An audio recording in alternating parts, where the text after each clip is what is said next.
Hey, everybody, welcome back to another Wednesday evening, afternoon, wherever you happen to be.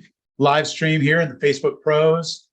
Good to see some of there's some people that we haven't seen in a while. Bill wasn't here last week because he was like in a hurricane.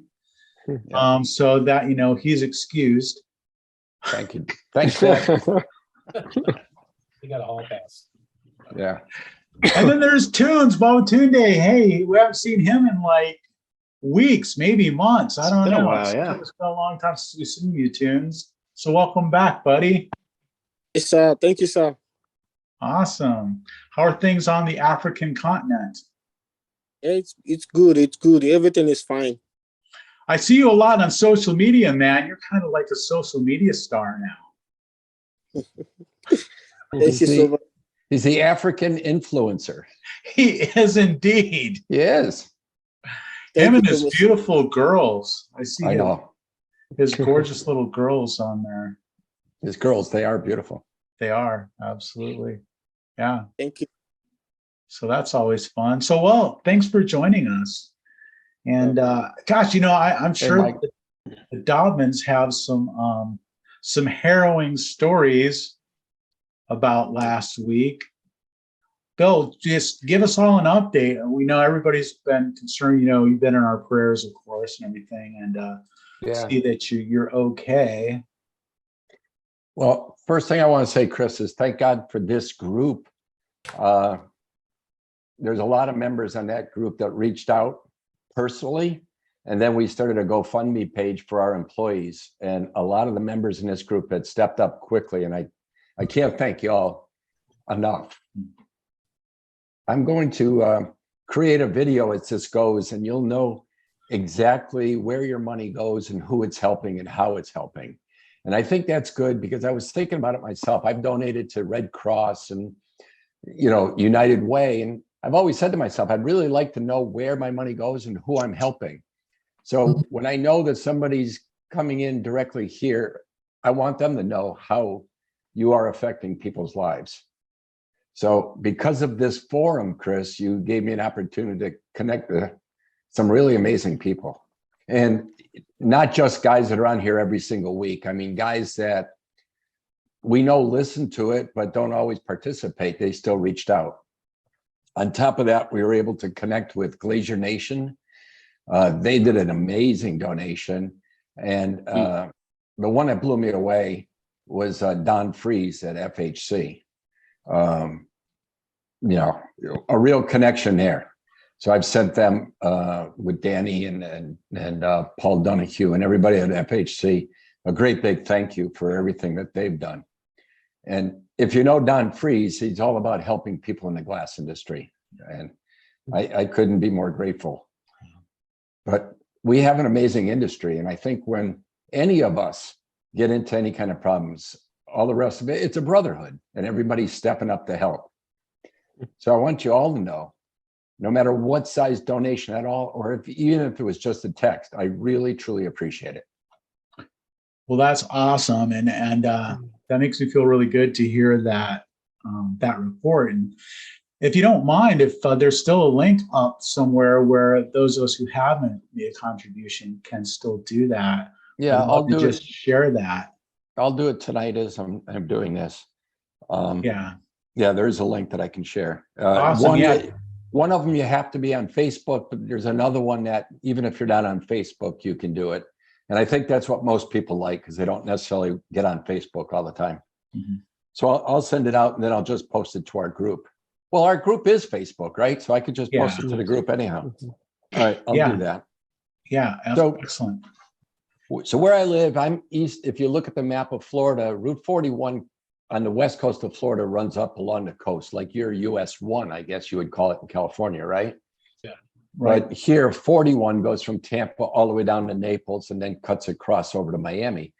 It come a little bit more inland, maybe 2 or 3 miles inland is the Interstate Highway 75 that connects all the way up through Kentucky, Ohio, Michigan, through the center. So it goes up along the coast. So Route 75 is approximately 3 or 4 miles inland, more parallel with Route 41. So I live east of Route 75, so I'm about 10 miles from the shore. Keith is about, as the bird flies, probably a mile and a half, but he's also on backwater and canals that come in off of the Gulf. So as the storm was approaching, I made sure that Keith and his family were going to evacuate and come to our house. So he sent Amy and the kids out, and he said, look, I got a few last minute things. I'll pick them up. I'll be right behind you. By the time he picked up the stuff and left, trees had blown over and blocked his only egress out. He couldn't get out. So he had to go back home and ride out the storm in his house. Fortunately, he's got 3 floors. The first floor was kind of built non-inhabitable, so water could go through. But like most people, you want to utilize all the square footage. So he built like a theater room and a kitchen and stuff down there. Well, he got 4 feet of water. The water came right up to the kitchen countertops on the lower level. So for the last 5 days, and he's on septic. So therefore, the water in his house was not clean at all.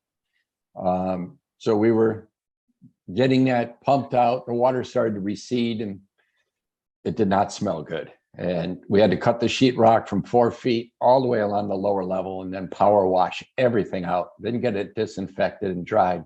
So he's at the point where the sheetrock's out, the insulation's out. We got 2 30-yard construction dumpsters filled. He's waiting for insurance to mitigate the damages to see where we stand. His roof soffits got blown out and the wind started to lift the roof. He could feel it. It twisted a little bit, not more than a foot, but it's racked. So that's going to have to be re-engineered to make sure he's okay. So, and he still hasn't got power back. I mean, they were at ground zero. It came.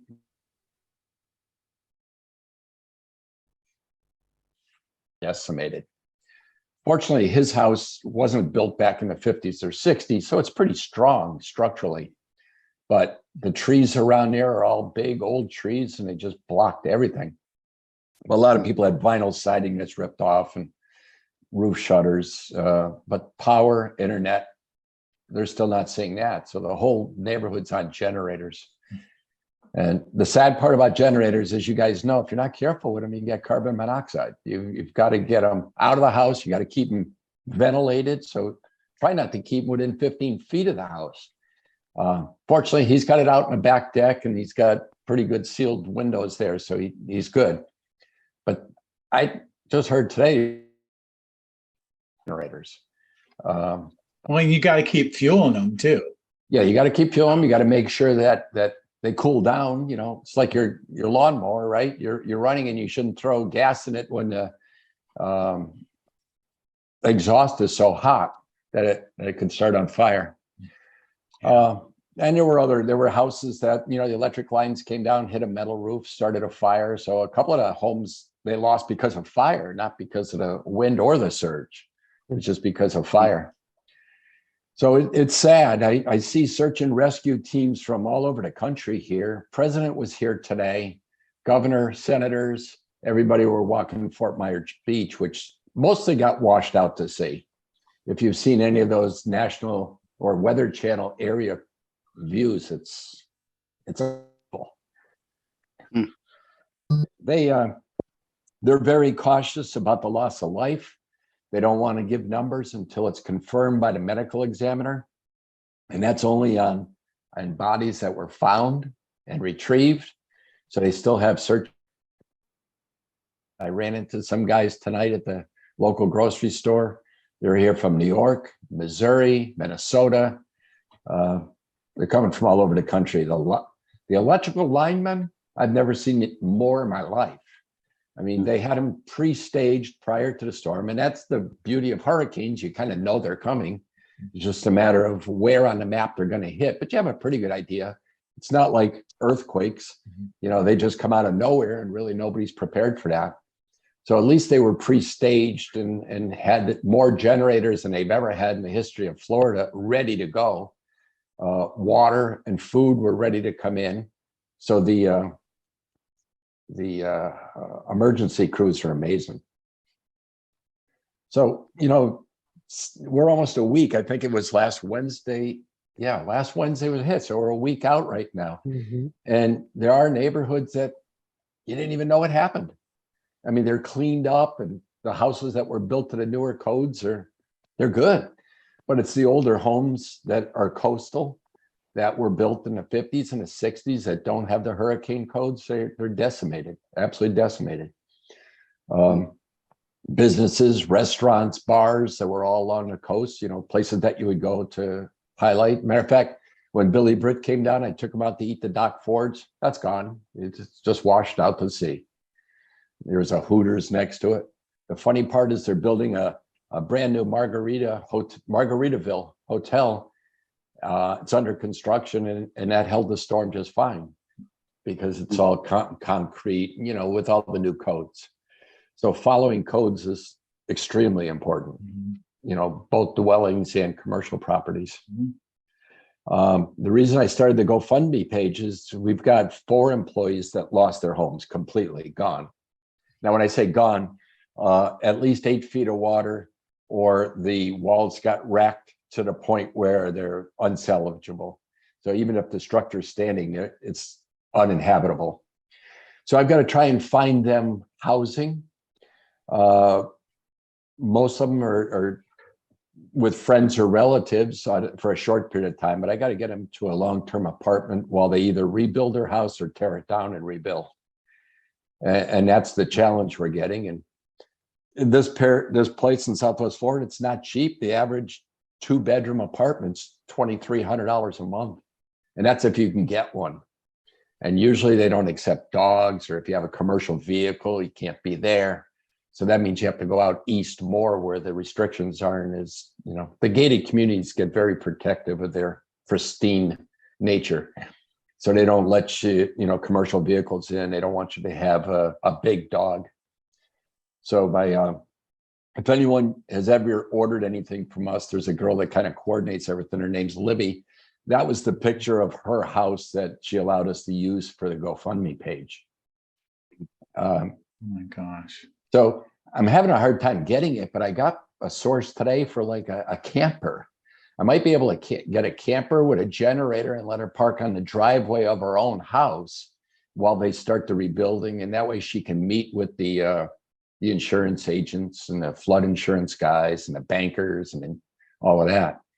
So I'm going to try and see if I can get her, you know, a camper. And I've got an installer that was living in an apartment, and the whole apartment complex, everybody had to evacuate and not come back. That's uninhabitable. So he's got to find a new place. Got another guy that was about a half a mile from Keith in the same basic development that had a single story, and he had to ride out the storm in his attic, and he had to kick the roof out to get rescued. He did get rescued, so he's okay, but his house is a total loss. And then we've got people that lost their cars. I mean, Keith lost his downstairs, but in his garage, he had his car and his truck. Those are both totaled. Man. So I never seen more cars towed out of here in my life. I mean, and boats, oh my God. People's boats were thrown around like toys. And there are 3 or 4 streets inland. I mean, right across, they followed the surge, and now they're laying between trees 4 blocks away from the shore. So the wind was just unbelievable. But we're out of it. We're on the other end of it and trying to clean up. And I'm just trying to take care of our employees because, as we all know, employees are hard to come by. And when they're trained and they're dedicated and loyal and they know the stuff, it's really important to keep. And they're a family. So that's kind of our story in a nutshell. None of them got injured. They do, but when you get hurricane insurance, your deductible is 3% of whatever your policy is. So let's just say, I'm sorry, injured. Injured? Is anybody hurt? Oh, nobody. Yeah. Nobody injured, and no loss of life. So every employee is good. No, that's good.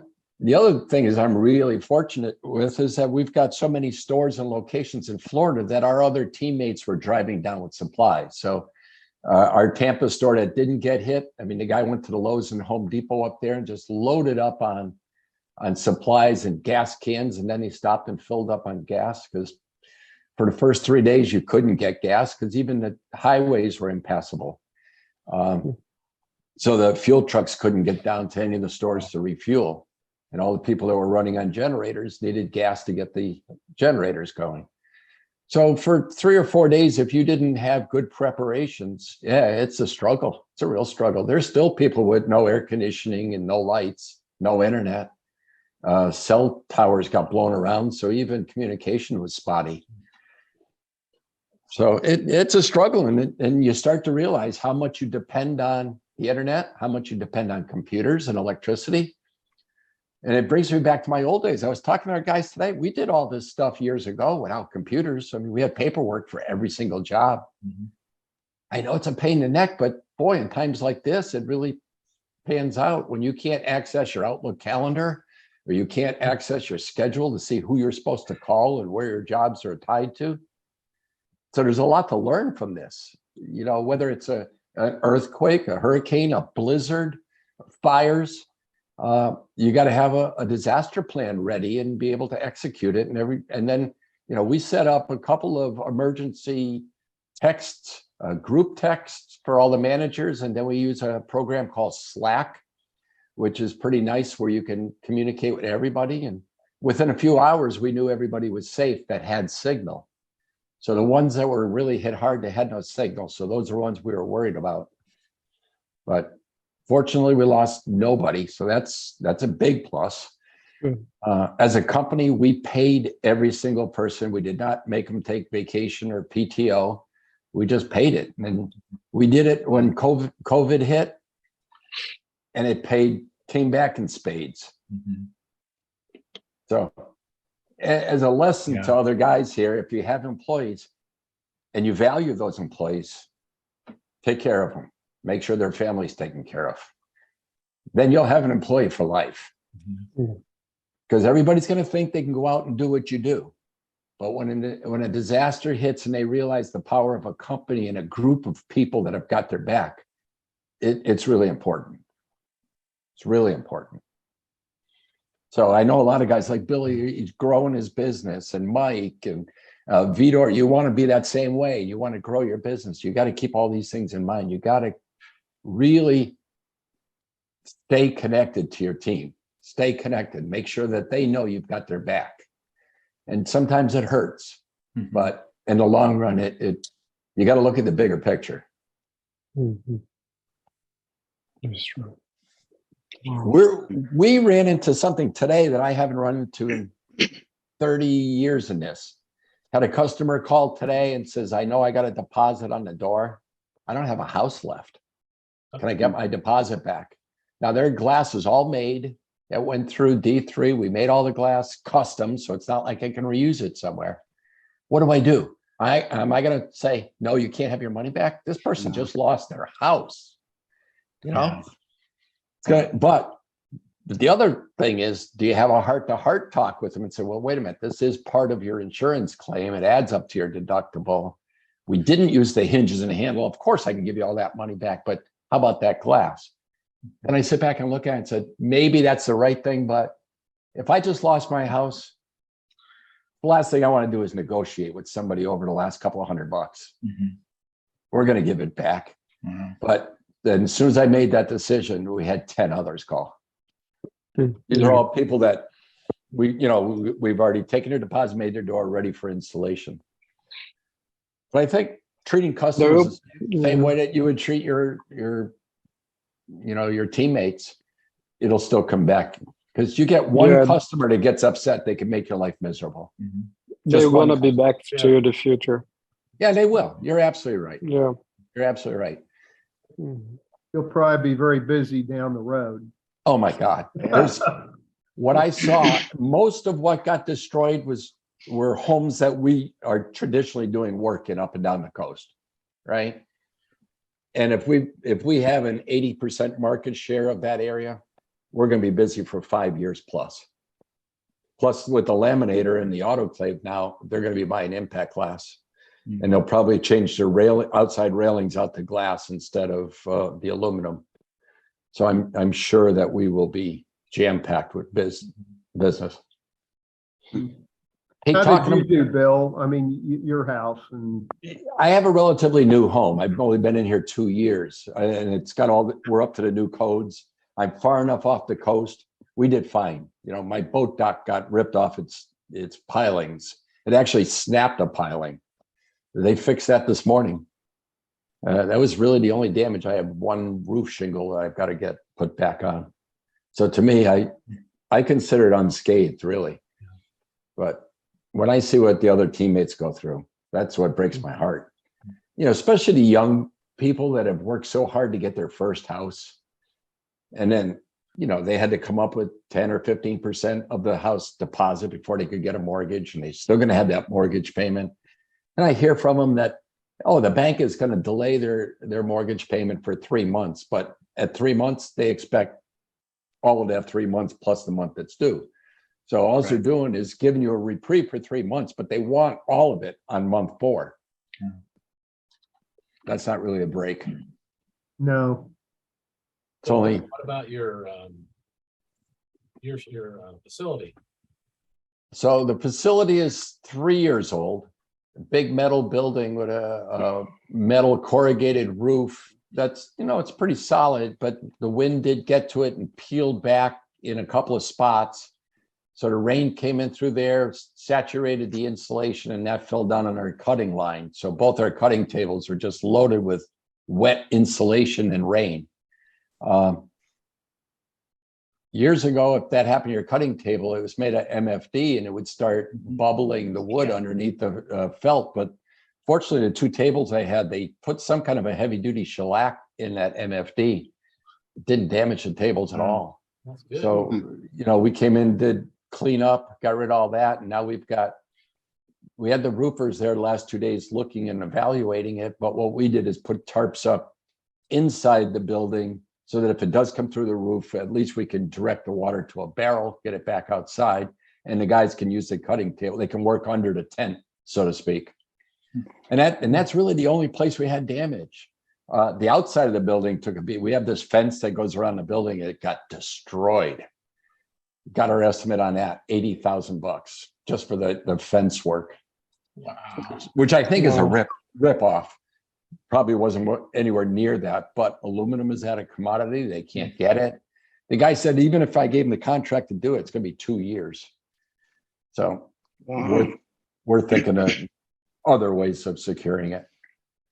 But again, in our South Naples store, the one down in South Naples, that had 8 feet of water. That's a total washout. That's gone. No kidding. Yeah. And the storm really didn't hit Naples. It's just that it hit the coast and the surge came up. Naples is kind of a low-lying area there. It floods often. I probably shouldn't have gone in that location, but the wealth down near Fifth Avenue, you almost got to be there. Landlord has been good. I mean, all the sheetrock is already gutted, and he owns, Ferguson Plumbing, which is a big plumbing supply house, is in the same building as us. They are 60,000. No, they're 40,000 feet. And then we've only got 1,000 square feet. There's another 1,000 square feet, but he's already gutted all the sheetrock. It's already out, all down to the studs. We had to throw out all our displays, all our tiled vignettes. They're gone. We pulled the glass. Furniture is gone. We've got insurance for that. I've got flood insurance, so we'll be okay. And I can afford to have those people help out in the North Naples store and work with Keith at Architectural. So no loss of jobs. Everybody's got a job, so that's good. Wow. You know, again, we have to find a place for them. Bill, how about your fleet of vehicles? We only lost one sales car, and that's the one that was parked at that South Naples store. That one got flooded. It's a Chevy Malibu. You actually make money on cars right now. I hate to say it. When they total it out, they give you checks for more than what you paid for them.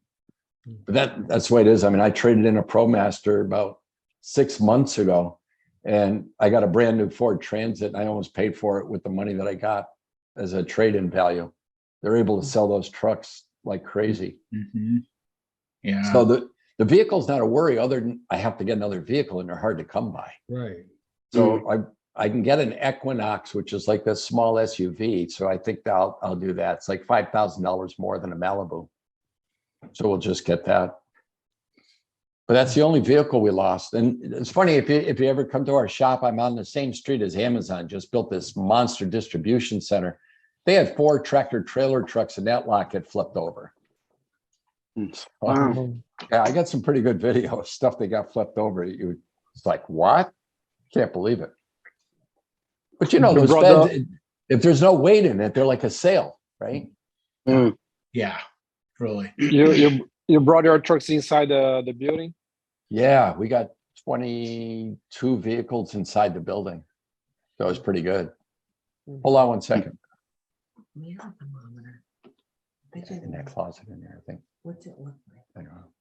When I'm off. Okay. Okay, sorry guys. Yeah, so I have got an amazing team in our warehouse. I mean, they took their L-Bucks and moved them all around to get all these vehicles in. I got the sales cars in, I got all our trucks inside. Because my trucks, you know, they're transits. They'd be like a sale also. Yeah. So yeah, didn't lose any corporate ones, didn't lose anything on the D3 side. Awesome. So that was really good. Yeah, we were making glass Monday. Today's Wednesday. Yeah, for 3 days, factory's been back up and running, and hard to believe, but there's still orders coming in. So it's good. Yeah, That's a testament, Bill, to what you've built and your disaster plan. It really is. That's amazing. Yeah, you know, you learn a lot. You go through them. Don't forget, I was up north for a while, so I did it with blizzards and snowstorms. It's not as devastating as this, but you know, you lose power. In that case, you lose heat in the winter, right? But these hurricanes, the beauty of a hurricane is you got 5-6 days to start planning. And you know, if it blows up, okay, fine. So we wasted some time planning, but when it comes time to execute, everybody knew what they had to do. And that is a testament to these guys. You know, they go out and strap the dumpsters down, and any loose metals, pick it up. We used, like on our autoclave, to cool the autoclave down, there's a big water tower outside. It's made of fiberglass, and really it only has water in it when we're cooling the autoclave. So that thing would have got blown over, and I had a guy up there with those straps, and he strapped it to the metal frame and cranked it down, and the thing never budged. So it's thinking of those type of things. But you know, 5 years ago when Wilma hit, I didn't think of that, and that would have affected us. But when you go through it enough, you say, next time we'll do this, or next time we'll do that. So I think you have to do it enough, and then you start realizing it. Yeah, and just like it all goes in your disaster plan binder, right? Yeah, and you keep it for the next time. That's right. Yeah. Just like setting up Slack. The last time we didn't have a good communication system with all the employees. So this time we had it with all employees. And it's really important. Employees and families, even emergency numbers, backup numbers. And we get more than just cell phone numbers too. We got a cell phone number and an email address, emergency email address. So if they're on their phone and they don't have lots of times they get email or go to some hotspot. I don't know if you saw in the news, Elon Musk sent down something like 1,500 of these items called Starlinks. And I don't know if you know what a Starlink is, but basically it's a hotspot that up to 1,000 people can connect to get internet services. So it links up to satellite internet. And they donated them, and they brought it down for schools, nursing homes, emergency services. And they put a few in public places for people that had to get email or had to communicate. She's doing the same thing in Amazonia for the far away communities too, for the schools. Yes. Yeah. And he donated them. So it's pretty good. And I got to give our governor credit. Man, he had everything lined up. Everything. I mean, 2 days before the storm, you could see military lined up, ready to go. They had them staged in Tallahassee, Orlando, right down here in Fort Myers, where the Twins have their spring training games, that whole stadium. It's all military. They've been flying Chinooks out of RSW Airport. I got a video the other day of a Chinook lifting a Hummer to get over to Sanibel Island so that they could start doing search and rescue on the island. If you've ever been here, they have this big it's a big long bridge called the Causeway that goes from the end of not Cape Coral, the end of Fort Myers across to Sanibel, and the causeway got ripped apart. The storm surge came up and just knocked the highway. So everybody on Sanibel and Captiva were trapped there until after the storm, and the only way out was either by air or boat. Couldn't drive a vehicle. So they're airlifting military vehicles and Hummers over there just for emergency crews. Hey, Bill, kind of joined in late, but if I wasn't on a shower job, I'd be in Florida right now. I got the phone call and I'm like, well, I'm about 2 hours away from getting back to the station. They said, well, they ain't gonna make it. Oh man, so, Steve, you could have stayed here with us too. I'm telling you, man. You've got an amazing brotherhood. Absolutely. The respect I have for all of the first responders and military, amazing. The stuff that they see and have to deal with. You know, you're not only are you trying to do your job, but you're dealing with these frustrated, angry people that want to get somewhere, and it's your job to protect them so they don't hurt themselves or get in the way of cleanup or emergency crews. Right. No, yeah, I was in Houston in Hurricane Harvey for 2 weeks, and along the same lines of rescuing people out of their attics and all that kind of stuff, and just devastating for those communities, And you know what else I applaud them for is how they hold their patience. Like, these guys are busting their hump to get somebody out of an attic, and how you can hold yourself from saying, didn't you know that was coming? Right. I mean, weren't you getting enough warning to get out? Mandatory evacuations were not good enough for you? How you can hold that from saying it to somebody it's amazing. So Steve, right. Are you on the USAR team? What's that? Are you on a USAR, Urban Search and Rescue team? Or? Yes, I'm on the Texas Task Force. Actually, I'm on the water team side of it. I know Texas Task Force is down there with their heavy team, and then we've got some San Antonio trucks that went just to man stations and run calls with the San Antonio fire trucks. Yeah. So some of those guys running around down there. So now I'm going to give you something that's kind of interesting. You talk about the power of social media and the power of the internet, right? So we created this GoFundMe, as a lot of you know about. And I asked every employee to share that. So I sent it to every employee. I said, share it through your network. So they shared it, and then their spouses shared it. I get a call from somebody in Fort Lauderdale that says, hey, I'm a friend of so-and-so who's the fiance to one of your employees. Well, I've been doing hurricane disaster fundraising for 20 years. I have this whole network of groups.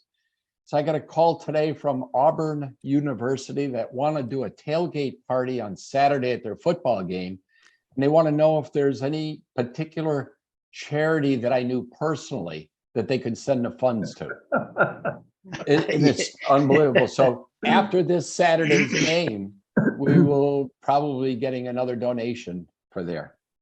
And awesome.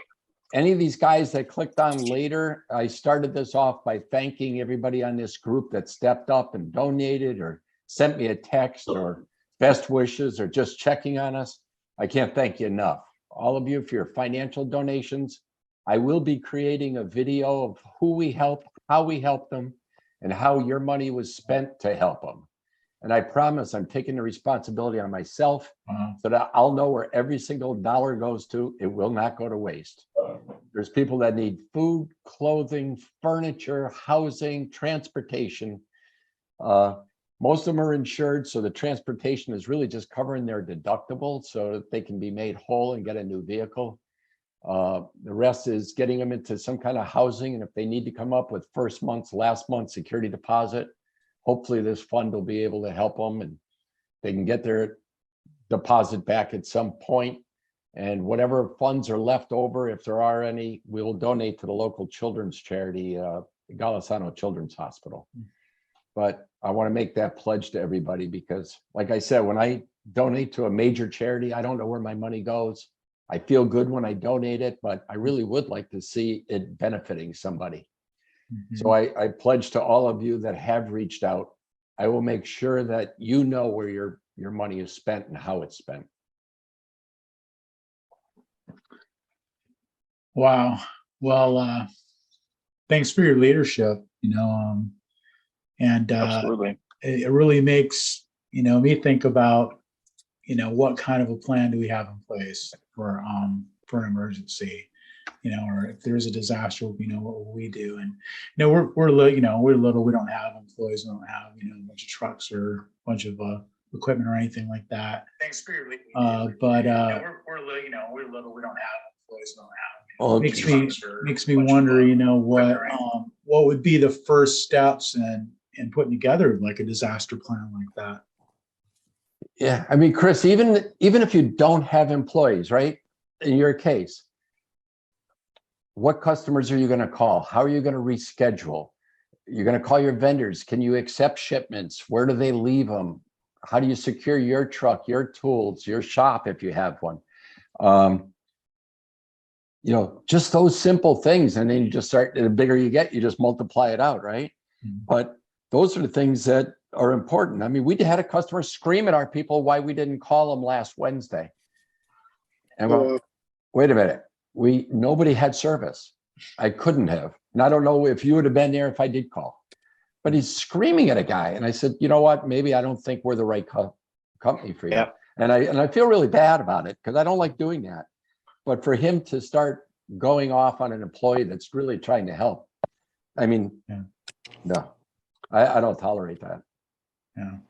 Sorry. Yeah, I'm sure the guy was probably just stressed out, but he really can't take it out on other people. No, I mean, that's just it. And you would think that they had enough common sense that, it's a Category 4 hurricane, man.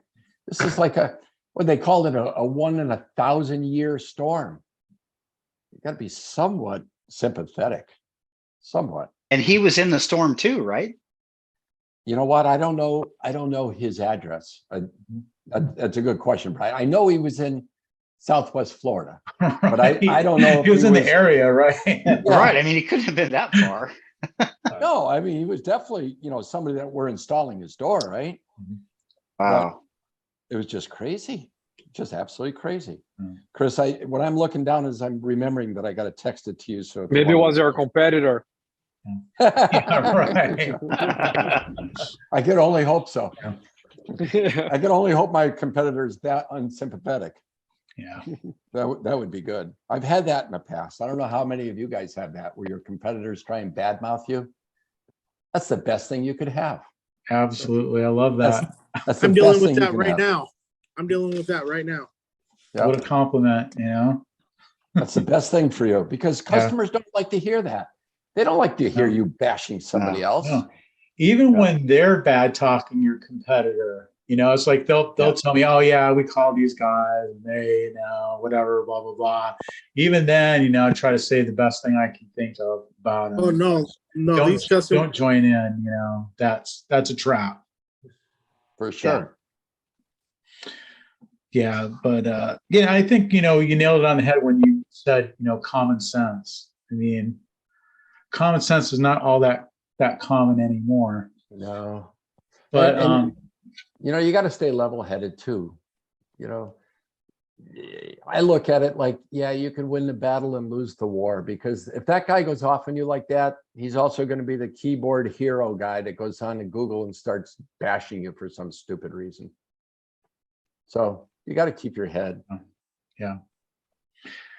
Yeah, and I guess just try to imagine what it would be like if something did happen. Like you say, like out here for us, it's it'd be an earthquake. And we all know, like, we're way overdue for that. Earthquakes here. It's been a long time, longer than is the average, since we had a big one. So, what would you do? I mean, what would be the first thing that you would do? And I guess for us, it would be that, just start contacting customers, start contacting vendors, and I just don't think as an earthquake, you have the same kind of time, preparation time, because it just comes up, right? Well, yeah. I mean, I like Brian, he'd have a snowstorm, you know, a blizzard's coming in and da-da-da-da. You've got a day or two to try and, but on an earthquake, you don't have that kind of time. Same with tornado. Or tornado, you don't have that kind of time. There you go. Yeah. Good one. yeah. Like when we had the Lone Prieta earthquake, I was leaving my shop in a 3/4 ton pickup. And I thought somebody was bouncing up and down on the back of the thing at 5 o'clock in the afternoon. I mean, that's how hard it hit. No warning, it just hit. Right. Right. So what kind of a disaster plan do you have on that? You know, yours is after the fact. It's hard to prepare in advance. Fires, you might have time if it's coming out of the mountains and coming down. You may have a day or two, you know, the fires are coming your direction. Yeah.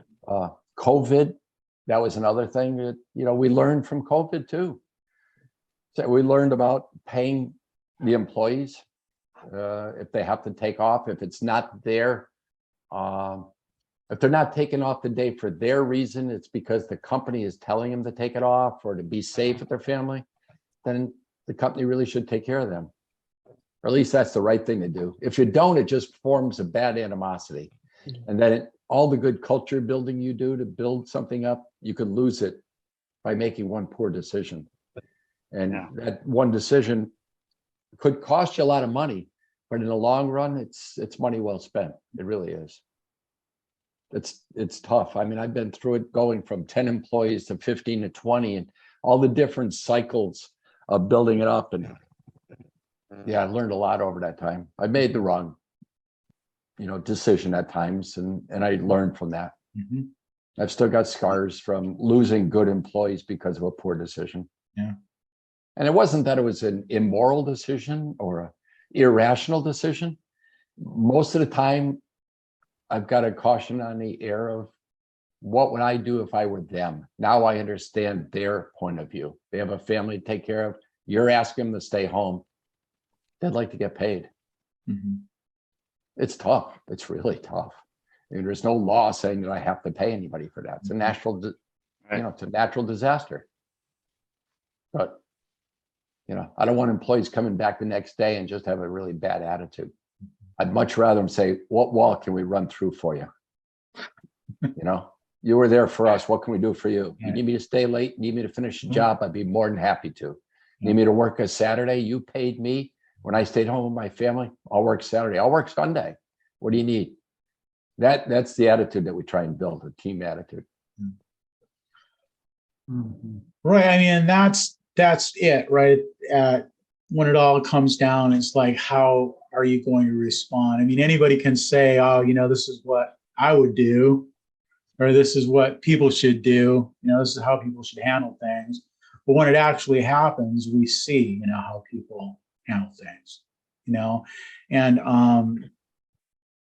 that's something that, you know, you can't fake, you know, and really, not at all. I mean, when you have having success, what's the point of it? I mean, what's the point of having success? What's the point of, you know, accumulating wealth? Isn't it to be a blessing to people when the opportunity comes? I mean, it's like, what good is it if you know, you can just store it all up and, hey, yeah, you know, I got mine. No, good luck to you. Yeah. But you know, when there is something like this that happens, and you do have the ability to help, I mean, that's the reason you work in the first place, right? Because none of us, you know, we're not going to take it with us. So again, you know, thanks for setting such a good example. I am really proud to have you as a friend, and really thankful for your willingness to show up, you know, here the way that you do, and the way that you have for, like, seems like it's been years now. I haven't changed since Donna and I started installing doors. We haven't changed, and I'm never going to change. I don't want to change. You know, and Don Freeze is the same way. I go to the glass show. There's a guy that doesn't have to be there. He just loves interacting with glaziers. Mm-hmm. I do too. I think we're in the best industry in the world. I truly do. glaziers are a different breed. I love it. I absolutely love it. And it's kind of like my mission to help raise the bar, because years ago, when most of the glaziers I knew, they were no different than painters, sheetrockers, bricklayers. They were grumps and just went into work and, just didn't take it to that next level.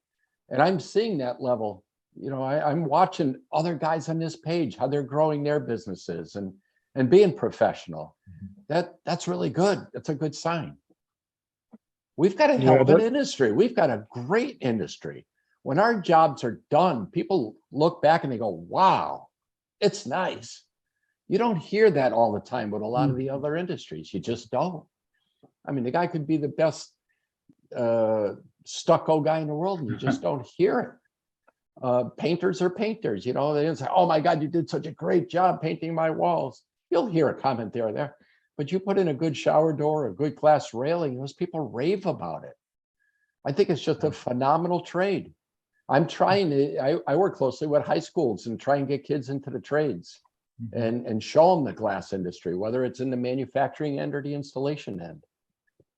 I think glass has got so much potential, and we should do what we can to pass the trade on to other generations. You don't see many kids coming out of school going into the glazing industry. You don't. No. It's family, like a lot of you have younger kids and they're probably going to grow up in a business, or like Adrian, he's got a family business there, and himself, his father, his brothers. That's what you see most of in the industry. That's truth. Yeah. I realize on this business that most of the guys, the installers, they like perfectionists, and they're very proud in what they do, because they always like trying to take the problem, like I do this way or I do that way. They're always trying to do, no, my way is the best way. But I mean, they're very proud in what they do. Doesn't matter how they do, just get to the best result, right? Yeah. I mean, a lot of you guys are doing new construction, take a look at some of the contractors building the houses. They don't have smiles on their faces. They just don't. Very few. I don't care if it's the guy that sets the cabinets, the countertops, the plumbers. They're just not happy. But the glass guys, they are, for the most part, at least the shower door glass guys. Maybe not the windows or the mirror guys, but the shower door guys are. Because when you're done, there's a feeling of accomplishment, and the people are happy. And the people will give you references, which is even the best part. That's true. Hey, Christine. It is. Good to see you.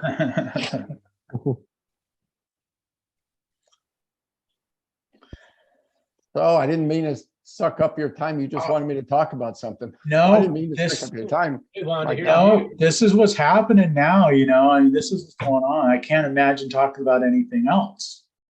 Yeah, everyone was involved last week, talking about, like, during the week too. People are communicating through you guys. I mean, the Dolmans. I got hundreds of texts. Yeah, Max put it on on his blog on Sunday. Andrew and NGA reached out. Glazier Nation. I'm guessing maybe 50%. No, not 50%, because you've got 2,500 on your group. But on this group, more than 50% have reached out. Just either check on things or go on that LinkedIn, on the GoFundMe page, and whatever they could do. It was absolutely amazing. Blew me away. Nice. Blew me away. Well, I'm glad to hear that. Yeah, that really makes kind of a silver lining in the dark cloud, right? Chris, that's a testament to you and the group that you put together, and that we stick together as a brotherhood. I think it's amazing. I mean, just to come here week after week, and I mean, we have other things we can do too, but if it's making the industry better, making us more professional, sharing tips to make life easier, or so you can make more money, whatever it is, this group is amazing. It really is. That's true. Yeah, I think there's a lot of love here. I think there really is. It's like, I mean, whatever the topic of the day is, we help each other, we kid each other, we support each other, and it's awesome. It's awesome. It's quite an extended family. Because like you say, most of us are. Like I'm son of a glazer. Like a lot of us are that. Sons of glazers. Or we've got kids now that are. Yeah, unfortunately, no, really though, and but it is like family, and you get together. It's like I was talking to somebody today, a customer. I mentioned the word glazer to my customer today, and she had never heard it before. She didn't know what it was. So it's like it's just so funny. Every time that happens to me, it never stops surprising me. And so yeah, we're the little guys. We need to got to stick together. So Bill, I was Chris, going to ask. I texted you that link, Chris, just so you know. Yeah, I've got it right here. Okay. Thanks. I'll make sure that this gets posted to the group too. Who was talking there? Somebody. Yeah, Bill. I was going to ask aside from the GoFundMe page, what else can we do to help? Is there any? I don't know. I can't imagine that there is, but we're scattered across the country. In fact, South Africa even. But is there anything that we can do aside from that? Brian, thanks for asking. And a lot of people have asked that. And truly, Billy Britt offered to jump on a plane to come down and help. And I'm going, Billy, quite honestly, I've got guys and I can put them to work. Our biggest challenge, like right now, we've got gas. We've got that stuff. The GoFundMe is going to be the best way because I got to get them housing. So unless you've got like a really nice camper or something that you're not using and you want to give up for a year for somebody to stay in, which I think is impractical, that's what I'm using the GoFundMe for. The ones that completely lost their house, we'll go to a consignment store and get them furniture, get them a TV, stuff like that. And I think instead of trying to ship something like that down, it's easier to make a donation and we'll go out and buy it locally. And they don't have to be brand new things. Like I said, we can go to a consignment store, but I got to get them the necessities of life. And then like this girl, Libby, in the office there, she's got a 4-year-old daughter. They lost all their clothes. Anything that was in the refrigerator, food's gone, refrigerator's gone, everything's gone. So I'm trying to get her back to some kind of normalcy. The other fellow that was in his attic, he lost his house, but his father lives about 10 miles away. He can live with his parents. They have a spare room. So I know he's taken care of. I'm going to help him with the deductible on his car, whatever else he might need, but he's not in the same shape as the poor girl that lost everything. Like I said, she's got a 4-year-old girl to take care of, 2 dogs that, one from her fiance and hers, and a lot of places won't rent to somebody with dogs. So we've got our other challenges that we're dealing with. So it's not like I can say, hey, Brian, you can send me 15 containers of 5 gallons of gas. Right. It's just not practical. And you're not going to send food down or even clothing. So I thank you for the offer, but that's about it. We've got the chainsaws, we've got those air mattresses and stuff like that. Even the toiletries. All the local dentists are giving out toothpaste and brushes, and most of the stores are giving pretty good discounts on mouthwash and bottled water. They're giving them away at a lot of the churches. Military came down with those meals ready to eat, MREs. So we've got packs of those. So the biggest thing is really financially, so we can get them into housing. That's the biggest, that and their car. What about FEMA? FEMA's here. It's a process to get any kind of money out of FEMA. Yeah. Or how about trailers? The FEMA trailers? That's a possibility. You got to get on a list for that. I know after the last couple of hurricanes, they had a whole city made of FEMA trailers. Yeah. And usually they're going to go right where those homes are all washed out up near the beach and get them set up there. Stuff, yeah. But if I can get her settled into an apartment somewhere, that's going to be best case scenario. Yeah, and really like what you're doing is like the ideal thing. I mean, it's like to have an individual who knows the community, is rooted in the community, to be able to head up something and just take a hands-on approach, like you're saying, just to make sure that whatever is donated is really going to help people directly, that, you know, no like percentage of it has to be used for administrative fees or whatever, Right. because you're personally involved in it. I mean, that's how every situation like this should be handled. I mean, you couldn't pick a better way to do it. I mean, it's great that there are these, you know, nonprofits and stuff, I suppose, you know, but I mean, really, it's like people don't want to get their hands dirty, you know, just getting personally involved, you know, the way that you're doing.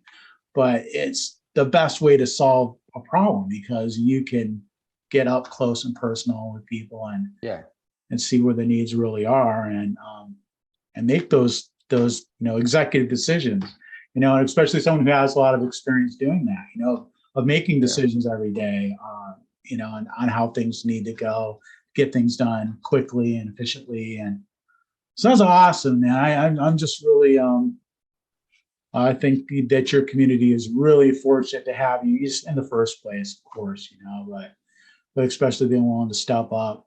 Well, it's a great community, and you know, that's what people need to do. I had a guy try and cut in front, at a guy at the gas line, try and cut in front of me in the gas line. You know what? Go ahead. I still get, you know, I can push my car there if it runs out. Go ahead. I'm not going to argue over it. You know, it's just, you got to work together. You got to. Is fuel pretty scarce right now? I would think that some tanks got contaminated and all kinds of. It was the first 2 or 3 days, but it's been a week now, and yeah, there's like no lines anymore for gas. It's not bad. Costco's are open extended hours. They have a very organized line to get there.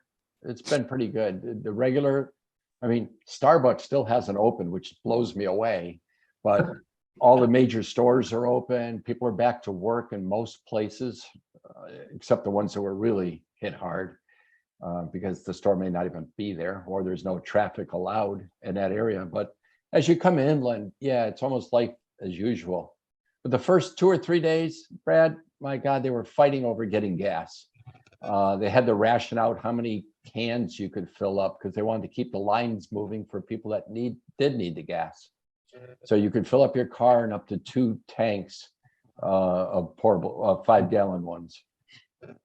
But yeah, that's not a problem anymore. Military's done a great job coming in, as well as the National Guard and local police departments and fire and rescue from around the country. And like I said, the electric linemen have been amazing, absolutely amazing.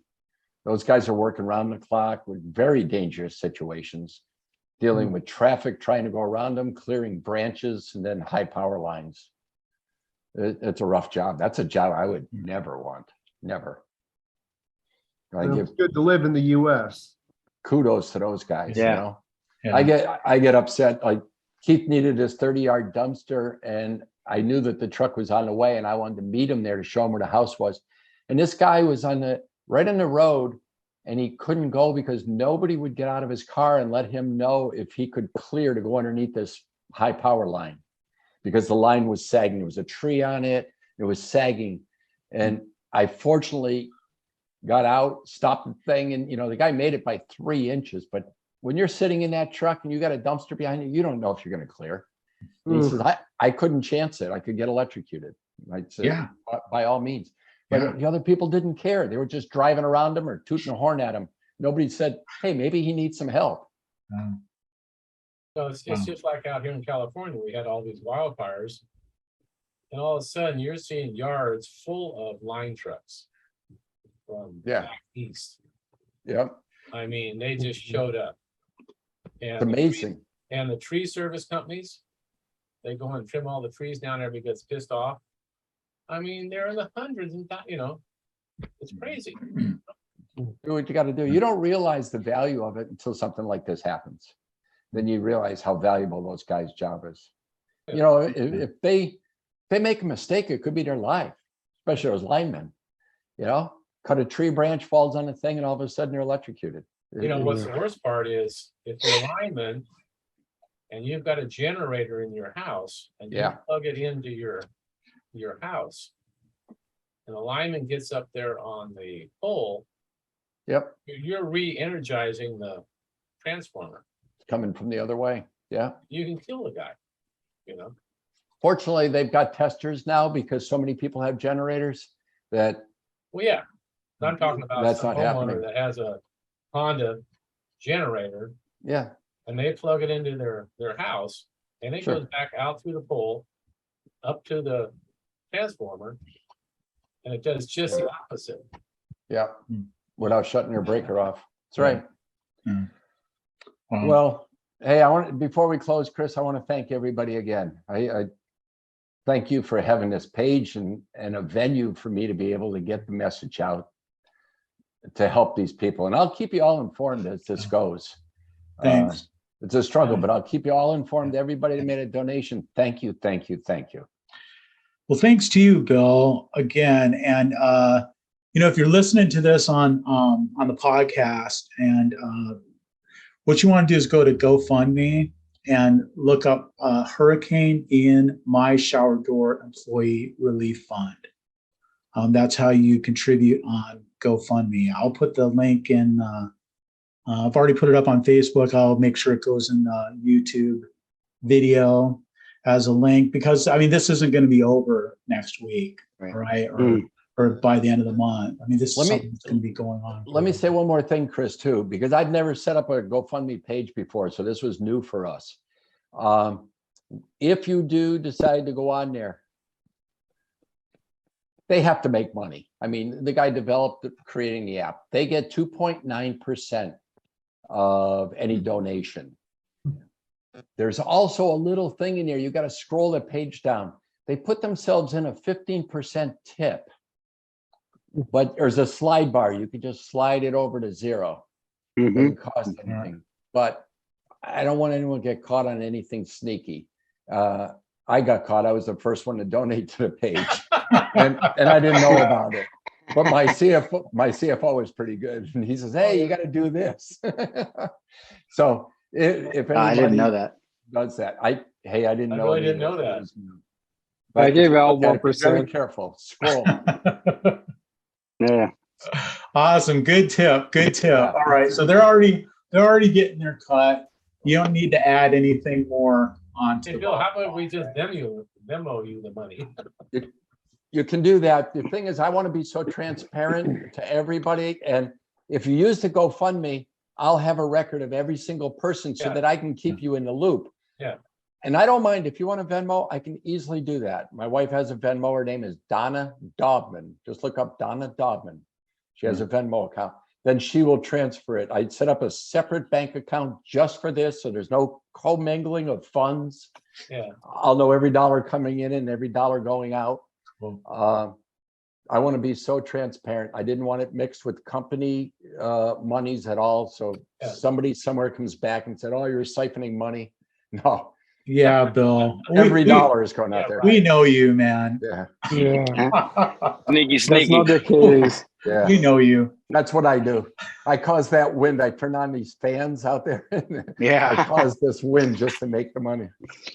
No, I can't thank you guys enough. And every one of you, I will remember if ever a disaster hits you, it'll be reciprocated. Yeah.